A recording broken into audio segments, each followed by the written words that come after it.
Our final witness is Ms. Rodas, is recognized for 5 minutes. Good afternoon, Chairman McClintock, Ranking Member Japal, and distinguished members of the committee. It is an honor to be here. I thank you for the invitation to share my testimony. My goal is to inspire action to safeguard the lives of migrant children, including the staggering 85,000 that are missing. Today, children will work overnight shifts at slaughterhouses, factories, restaurants to pay their debts to smugglers and traffickers. Today, children will be sold for sex. Today, children will call a hotline to report they are being abused, neglected, and trafficked, and we don't know if they're going to get the help they need. For nearly a decade, unaccompanied children have been suffering in the shadows, and I have to confess I knew nothing about their suffering until 2021, when I volunteered to help the Biden administration with the crisis at the southern border. As part of Operation Artemis, I was deployed to the Pomona Fairplex Emergency Intake Site in California to help HHS, Office of Refugee Resettlement, reunite children with sponsors in the United States. I thought I was going to help place children in loving homes. Instead, I discovered that children are being trafficked through a sophisticated network that begins with recruiting in home country, smuggling to the U.S. border, and ends when ORR delivers a child to a sponsor. Some sponsors are criminals and traffickers and members of transnational criminal organizations. Some sponsors view children as commodities and assets to be used for earning income. This is why we are witnessing an explosion of labor trafficking.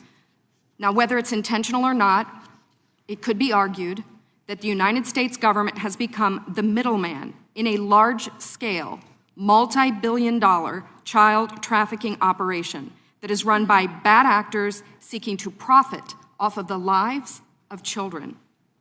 As for me, my interest is the safety of the children. I do not view this as a political issue. I view this as a humanitarian issue. I assure you, my motives are the highest and best. I want the children protected. So I want to tell you some of what I witnessed personally at the Pomona Fairplex. I saw vulnerable indigenous children from Guatemala who speak Mayan dialects and cannot speak Spanish. That means they cannot ask for help in English. They cannot ask for help in Spanish. They become captives of their sponsors.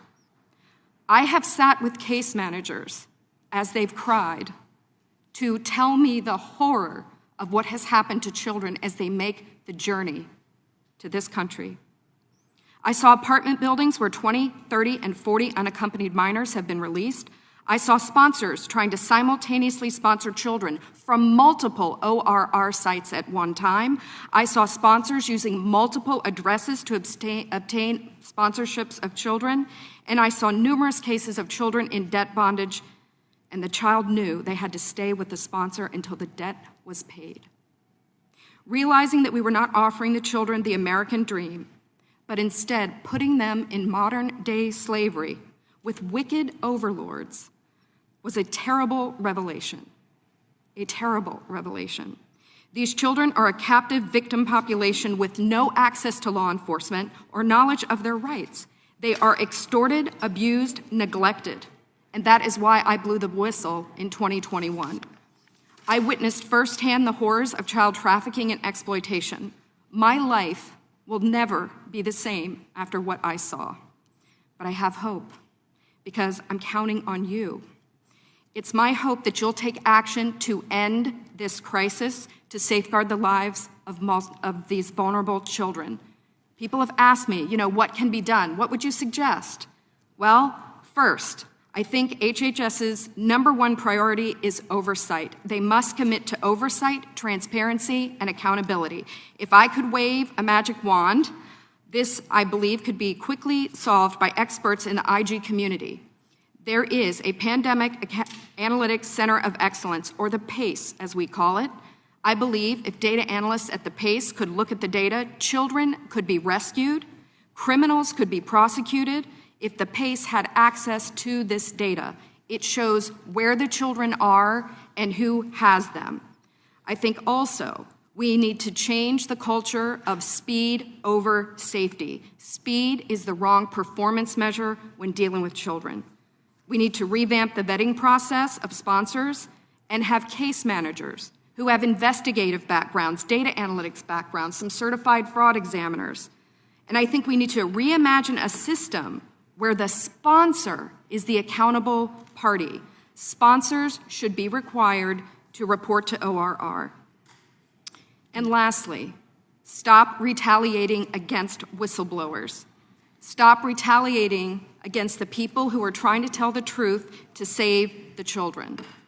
As it is written, a wise man listens to advice, while a fool continues in his folly, and HHS needs to be wise to care for these children. Thank you very much. Your time has expired.